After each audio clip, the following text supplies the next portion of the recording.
My own son left me in that hospital like a coat nobody planned to come back for. And while I was sedated, he stole every dollar I saved for hard days. But I woke up, and when I did, I took back his future, his name, and every dime he thought was his. Thank you for taking the time to sit with me today.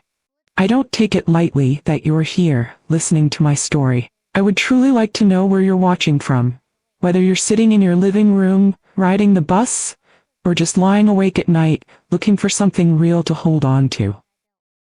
If you've ever been hurt by someone you raised, trusted, or loved with your whole heart, I want you to share your story in the comments, or send it through the email down below. Because sometimes the people who were supposed to protect us are the ones who end up doing the deepest damage. And you don't have to carry that alone. We may not know each other's faces, but we know each other's pain. And this space right here, it's a place for truth. My name is Eloise. I'm 78 years old, and I was a seamstress for most of my life. I spent decades with a thimble on one finger and a needle in the other, sewing uniforms, hemming pants, patching up clothes for people who barely said thank you. But I did it all to keep the lights on. And more than anything, to give my son Marvin a better life than I had. I raised him on my own after his father died in a car accident when Marvin was just 5. I'll never forget that night. The phone rang, and when I put it down, my whole world changed. But I didn't fall apart. I couldn't. I had a child to raise, so I worked double shifts, cooked from scratch, and made sure Marvin never went to bed hungry. We didn't have much, but he always had clean clothes, school supplies, and a warm meal. When he was little, he used to fall asleep on the couch waiting for me to get home. I'd scoop him up, whisper that I loved him, and promise him that one day, things would get easier. And he believed me. That boy was quiet, gentle, the kind who held on to my apron when strangers came around. But Marvin had a soft heart, and a soft heart in a hard world can be dangerous, especially when the wrong person learns how to lean on it. He met her in his late 20s. Her name was Latrice. She was charming at first, real put together, always had something nice to say to me, always helped clear the dishes. But her eyes, they were always moving, watching. Not in a caring way, in a calculating way. Like she was always thinking about something more than what was in front of her. I noticed how Marvin started to change after she came around. Little things at first. He visited less, stopped asking me how I was, got quieter, didn't laugh as much. They say evil doesn't always come with sharp teeth. Sometimes it walks into your home with clean shoes and a polite smile. And sometimes the thing that poisons your life sits right at your table, smiling at you like it means well. It happened on a Monday night. I remember because the news was still on in the background and I had just finished folding laundry. My left arm started tingling, and then, this pressure settled in my chest like a cinder block. I sat down, thought maybe it would pass. I didn't want to make a fuss. But the pressure got worse. Deep, squeezing, like something was trying to push its way out of me. I reached for the phone and called Marvin. I didn't want to scare him. I just told him I wasn't feeling right and needed to go to the hospital. He picked up after a few rings and sounded tired, maybe irritated. I remember his voice clear as day. "Ma, it's late. Latrice has a big presentation in the morning. I'll drop you off, but we can't stay long." He pulled up out front, didn't even park. I could barely walk on my own, and he didn't help me out the car. Just said, "Let the nurses handle it, all right? You'll be fine." Then he drove off, headlights disappearing like he couldn't wait to be done with me. Inside the ER, everything was cold. Lights too bright, nurses rushing around, machines beeping like alarms in a dream. They checked me in, hooked me up to monitors, ran tests. The nurse who sat beside me tried to smile, but her eyes looked like they were used to seeing people come in alone. She said, "Is anyone coming to sit with you?" I nodded yes. I lied. I thought Marvin would be back by morning, that he'd come once Latrice was done with her meeting. But morning turned to evening. Then another night passed. No call, no visit, no familiar face walking through the sliding doors. The nurse brought me dinner and tried to act like everything was normal, but I could feel it. I was alone. I stared at the ceiling, the IV drip clicking beside me, wondering how it had come to this. A woman who raised a son by herself, who gave up her youth, her sleep, her body, to make sure he had a chance. now left alone like she was a burden, like she was already gone. I thought I was having a heart attack, but what I was really feeling was heartbreak. It was on the third day. I remember because the hallway had gone quiet, and the shift had just changed. A younger nurse came in, one I hadn't seen before. She didn't look rushed like the others. She sat beside my bed and checked the chart quietly, then glanced over at me like she wasn't sure if she should say what she needed to say. I could tell she was holding something. She looked me in the eyes and said real softly, almost like a secret, "Ma'am, I don't mean no disrespect, but your son told us he'd be taking care of your billing. But when we ran your insurance, everything bounced back. He never filed anything. And your account's been flagged, like it's been tampered with." At first, I thought she had the wrong patient. I told her Marvin was handling everything. He said he would. He promised. She didn't argue, just nodded and gave me that look, the one nurses give when they've seen too much. She stood up and walked out the room. And that's when the cold started setting in. Not the kind from air vents, but the kind that wraps itself around your bones when truth starts replacing hope. I asked for my purse. She said there wasn't one listed with my things. I asked again. She went to check. Came back empty-handed. My bag was gone, my ID, my insurance card, my phone. Every bit of who I was in that moment, wiped out like I didn't exist. When I finally got hold of a hospital caseworker and asked her to look into it, she confirmed what the nurse already knew. My account had been touched. There were withdrawals I didn't make. Signatures that didn't belong to me, but looked close enough to pass. The name on the forms? Marvin. My son. I sat there in that bed, my heart beating slow under the beeping of machines trying to make sense of it all. Not just the theft, but the intention behind it. He didn't just forget about me, he used me. Planned it. Waited for a moment when I couldn't fight back. I wiped his nose when he was a baby. I prayed over his bed when he was sick. I stayed up nights sewing patches on his clothes, even when my fingers bled. And now, the same child I gave my whole life to had drained it. Like I was already gone. There's a kind of heartbreak that don't come with yelling. It just sits in your chest like a quiet, aching weight. And in that moment, I realized something broke between us that would never fully mend again. I believe God sends you help when you don't even know what to ask for. That help came in the form of Miss Deanna. She wasn't a nurse. She was a CNA, certified nursing assistant. Been working that same hospital floor for over 15 years. She wasn't one to mince words, and you could hear her laugh all the way down the hall when she got going. But when she was quiet, you'd better believe she was watching everything. Deanna first came to check my vitals on a slow evening. She looked at my tray, untouched, looked at me, looked at the clock. Then she said something I'll never forget. "Where's your people?" she asked. I told her my son had just been busy. That he'd be coming soon. She didn't say much in response, just raised her eyebrows a little and gently pulled the curtain closed behind her. The next day, she came back.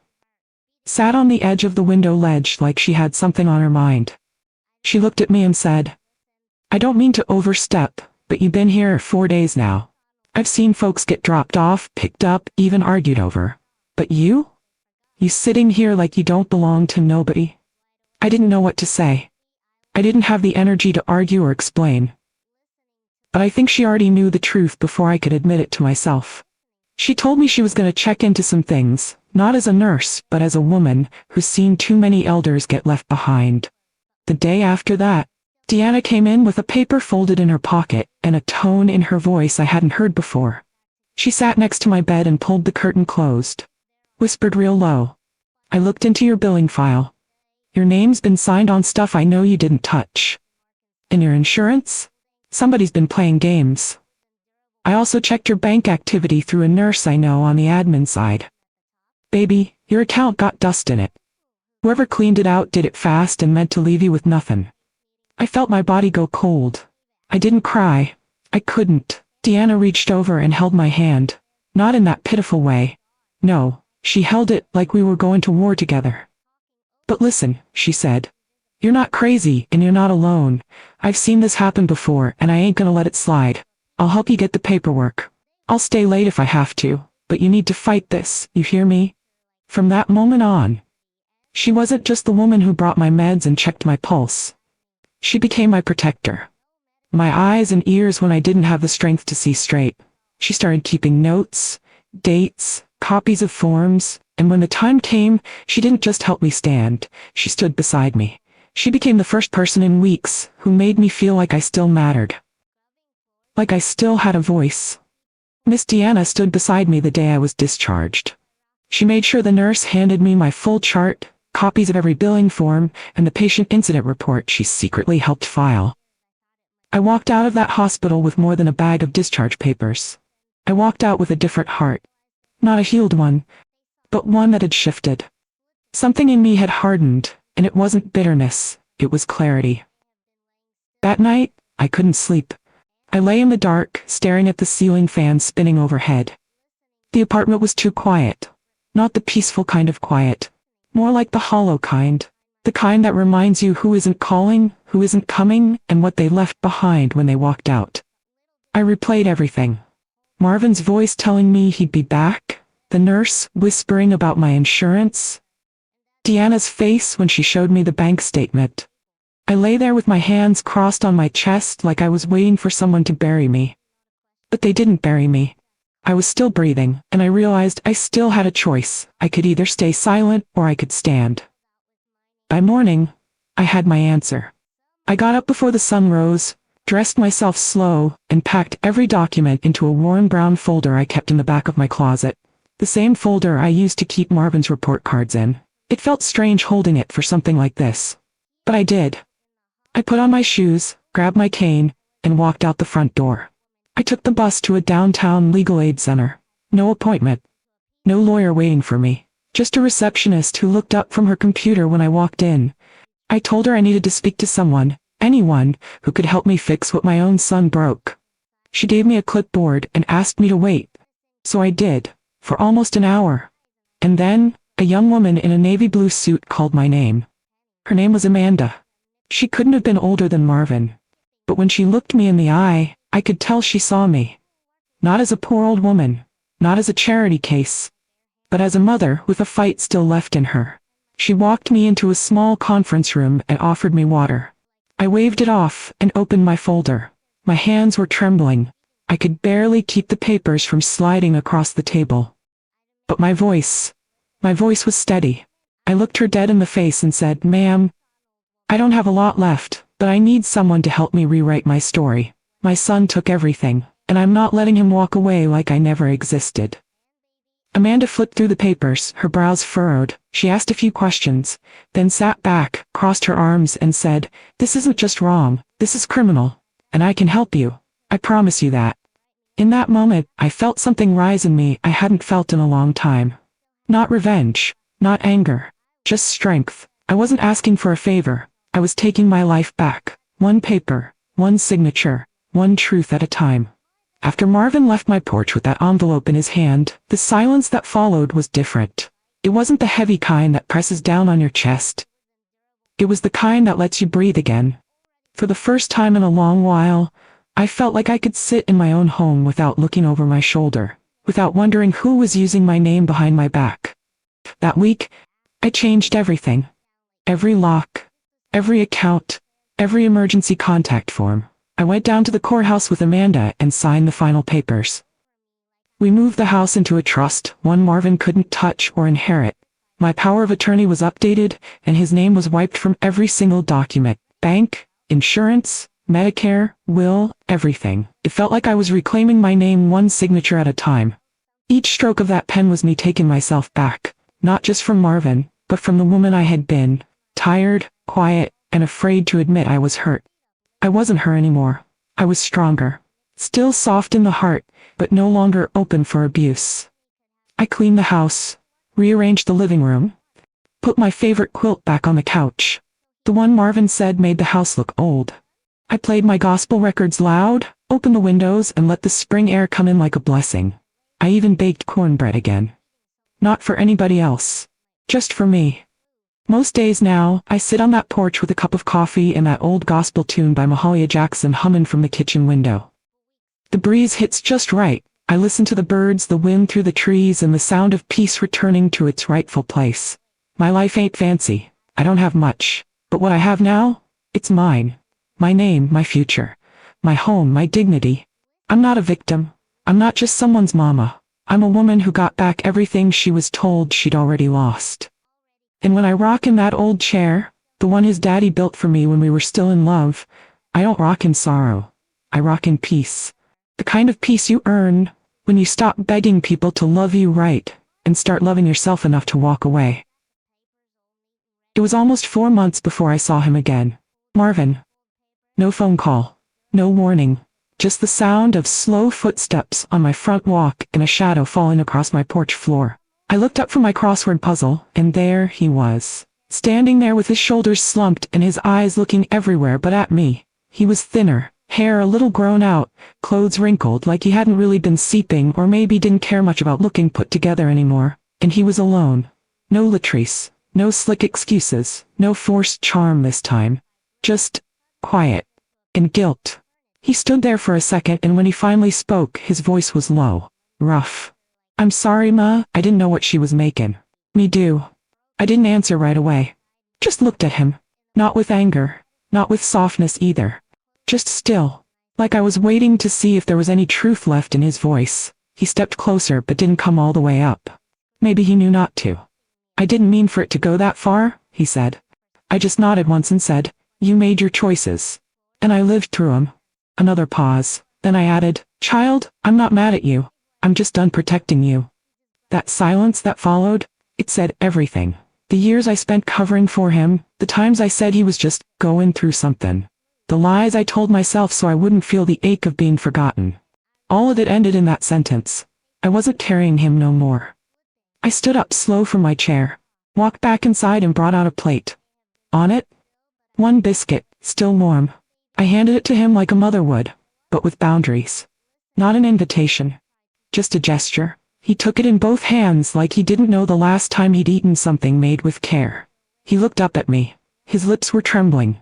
I know he wanted to ask if he could come inside, sit at the table, maybe try again. But I looked him in the eyes and said, "You can eat, but you can't stay." Not out-talk cruelty, but because sometimes love has to end where respect was lost. He nodded, sat on the steps, and ate in silence. I didn't offer a napkin. I didn't ask questions. I just let the moment be what it was. Honest. Quiet. Sad, but necessary. Sometimes the people you raise have to fall on their own before they learn how to stand. And sometimes the only love you can offer is the kind that says, "I'll feed you, but I won't let you break me again." Sometimes the folks you raise, the same ones you stayed up with all night when they had a fever, the same ones you skipped meals for so they could eat, they grow up and forget. Not by accident, but by choice. They forget the hands that fed them, the heart that bent but never broke for their sake. And that kind of forgetting, it cuts deeper than any knife. But if you're listening to me right now, I need you to hear something clear. You are not disposable. You are not invisible. And you have every right to protect your peace, even if it means protecting it from your own blood. I gave my son a name. I gave him a future. I gave him every chance a mother could offer.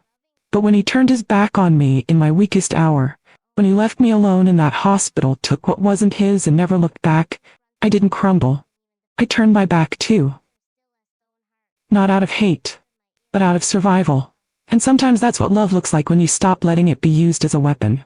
So, if you've ever had to take your life back, piece by painful piece, if you've ever had to let go of someone you carried for years because they left you empty in return, I want to hear your story. Share it in the comments, or send it through the email down below.